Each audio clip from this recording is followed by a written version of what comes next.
Think about that one habit you've been trying to build. You know the one. It's been sitting on your mental to-do list for weeks, months, maybe even years. You've started it, stopped it, and watched it slip away more times than you can count. Now imagine you've had enough and bet your friend $100,000 that you'll make that habit as easy and automatic as tying your shoes in just 90 days. What would you do to ensure you win that bet? Whether it's a morning run, midday meditation, or nightly journaling, the difference between a habit that sticks and one that fades isn't willpower or motivation. It's using the right strategies. After studying over 25 books on habits, I've identified the 5 best habit building strategies that turn any elusive behavior into a productive habit that sticks and serves you for decades. Habit building method number 1. Scale it way back. Your objective is to make a habit so automatic that skipping it feels wrong. Like brushing your teeth, showering, or putting on fresh underwear, you want to create an urge to execute your habit, no matter how busy or tired you are. To achieve the feels wrong if I don't do it status, you must start ridiculously small. When I wanted to build a cold shower habit, I read that 5 minutes of exposure, or alternating 60 seconds of hot and cold, was ideal, but that was never going to be my starting point. Instead, my stupid small version was just 5 seconds of cold water at the end of a hot shower, on any part of my body, even just my leg. It was laughable, but technically, it was still a cold shower. It was a habit I could do every single time I showered, something so small that I had no excuse to skip it. Your ego will try to convince you that starting small is pointless, when in reality, it's the smartest way to create lasting change.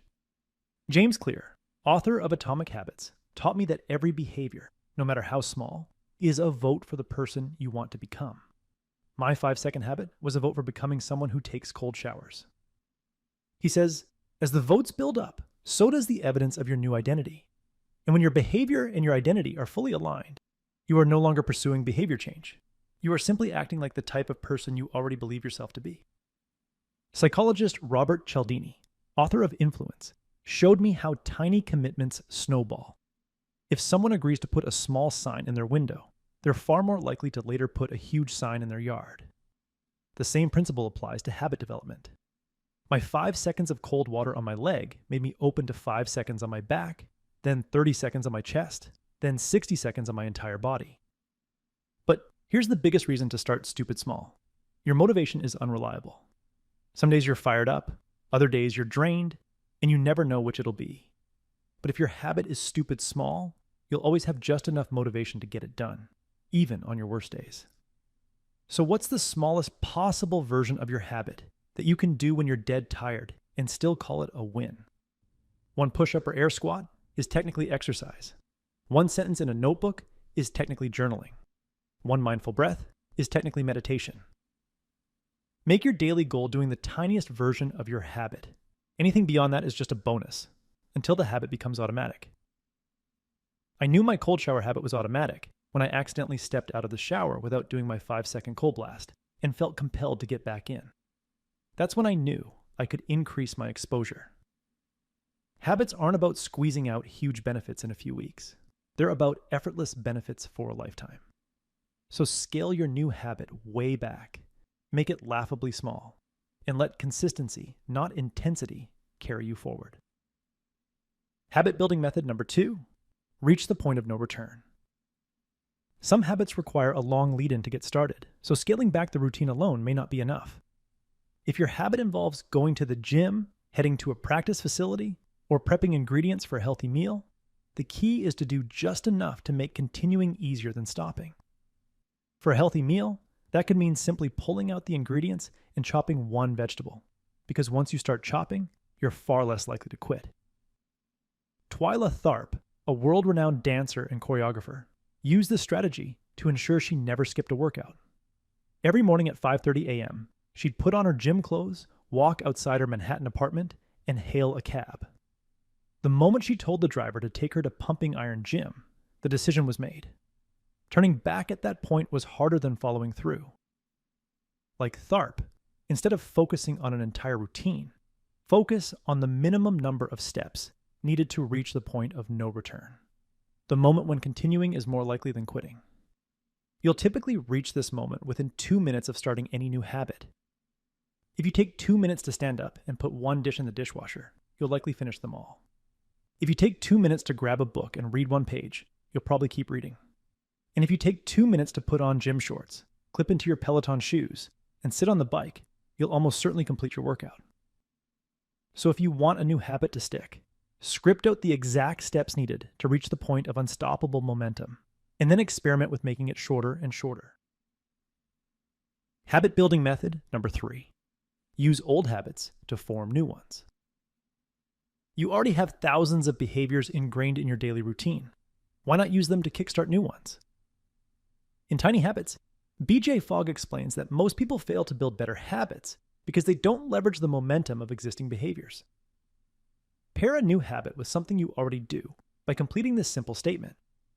After I insert common behavior, I will insert new behavior. Fogg gives examples like, after I start my morning coffee, I will set out my vitamins.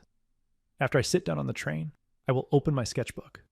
After I put my head on my pillow, I will think of one thing I'm grateful for. Once you've scaled your habit down to the smallest version, you'll find it easy to add it to the end of many reliable behaviors.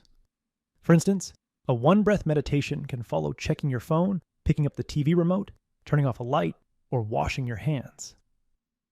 In his book, Mini Habits, author Stephen Guise encourages the use of transitions to trigger small behaviors.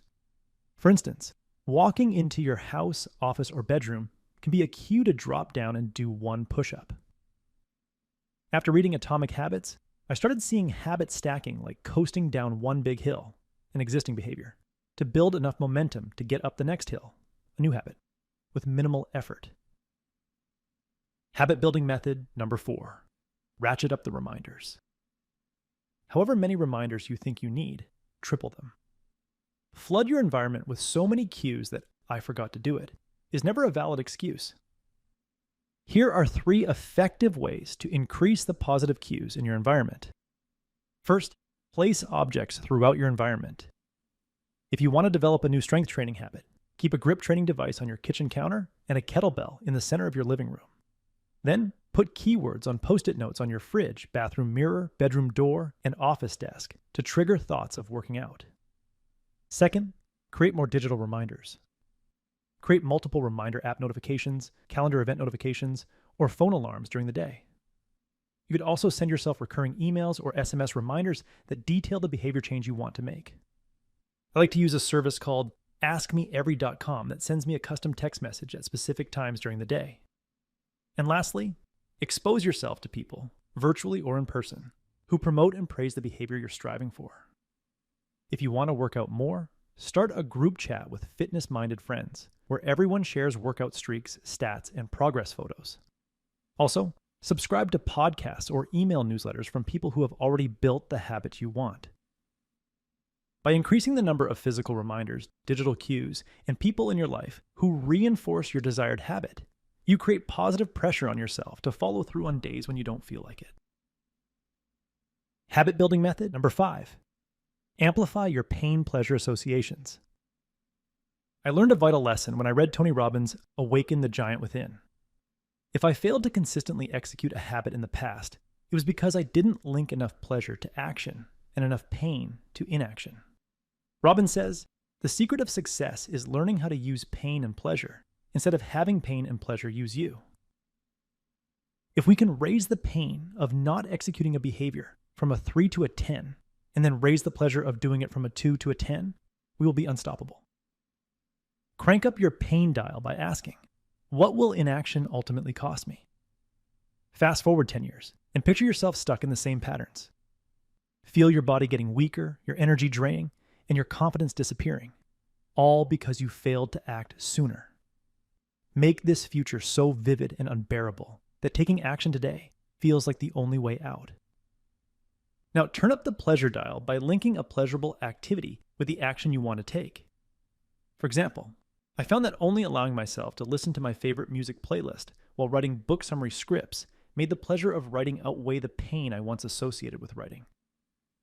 Another way to raise the pleasure you associate with your new habit is to put some shine on it. Stanford behavior change scientist BJ Fogg defines shine as the authentic pride you feel when you take action and make a positive change. Here's what Shine should feel like. Imagine going through 3 rounds of intense interviews for a job you really want at a company you admire. You wait anxiously for the hiring manager's response. Then, a week later, an email lands in your inbox. You open it and read, "Congratulations, we're offering you the position." That rush of pride and accomplishment you feel, that's what Shine should feel like. BJ Fogg's research reveals that the key difference between those who build lasting habits and those who don't is their ability to generate this same feeling after executing even the smallest version of a habit. Fogg says, "You can resist learning to celebrate small completions, but be aware that you're choosing not to be as good as you could be at creating habits. For most people, the effort of learning to celebrate is a small price to pay for becoming a habit ninja." These top 5 habit building methods will ensure you reliably execute a new behavior so that behavior sticks and serves you for decades. If you would like a 1-page PDF summary of these 5 methods, click the link in the description below and I'll email it to you. I'm doing a deep dive video on one vital habit method inside the Productivity Game Academy membership. Academy members will also receive a 2-week guide for building better habits. Learn more about the Academy in the description below.